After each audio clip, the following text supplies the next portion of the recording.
What's up, guys? How's everybody doing on this beautiful Friday? Fall weather is here. I'm loving it. Hopefully, you are too. Hopefully, you have some weekend plans. And hopefully, those plans include watching the biggest card of the year, UFC 280, being broadcast tomorrow from Abu Dhabi at the unusual time of 2 p.m. If you're like me, you have some day drinking in your future. This card is insane. We have fight night headliners on the prelims. Bilal Muhammad versus Sean Brady, just an example. And there are others.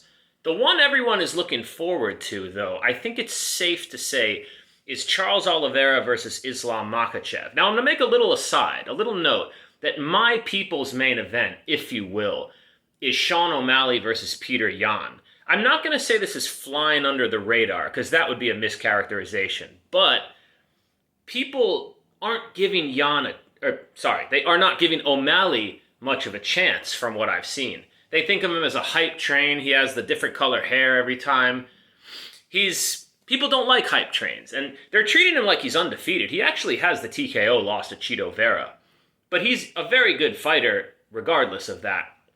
And I think he is going to give Peter Yan a fight to remember. Now, Yan might win. He should be favored, but the odds opened at 3-1. Like Sean O'Malley, in other words, was a plus 310. That was insane. Now he's worse than a 2-1, so I'm like, that's more or less where it should be.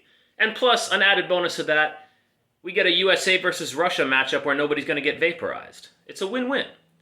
Having said all that, I think you know where my pick on that one is already. Charles Oliveira versus Islam Makhachev. This one, it seems like everything's almost already been said. If Islam gets him down early, the TKO submission threat is there. But Oliveira, he's a submission threat himself, and he has done most of his best work recently on the feet. One note I'm going to make here is that everybody wants to... The Charles fans are bringing up Islam's KO loss to Adriano Martins from years ago. And, of course, all the Islam fans are bringing up Charles's 8 or whatever it is losses, many of them by finish. And my overarching point that I want to make today is we got to throw all that out. They are different fighters. Just by example, years ago, Charles lost via ground and pound TKO to Paul Felder. All the respect in the world to Paul Felder. I love him as an announcer. I loved watching him when he was a fighter. But in all fairness, could you imagine... Oh, there's a stool there.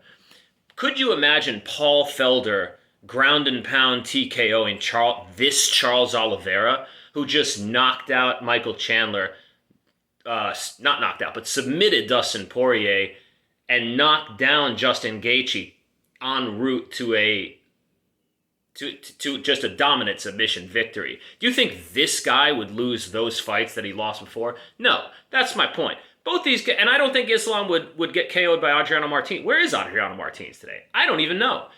So let's throw that out. And let's just look at, I think the analysis that on the feet it will favor Oliveira is correct.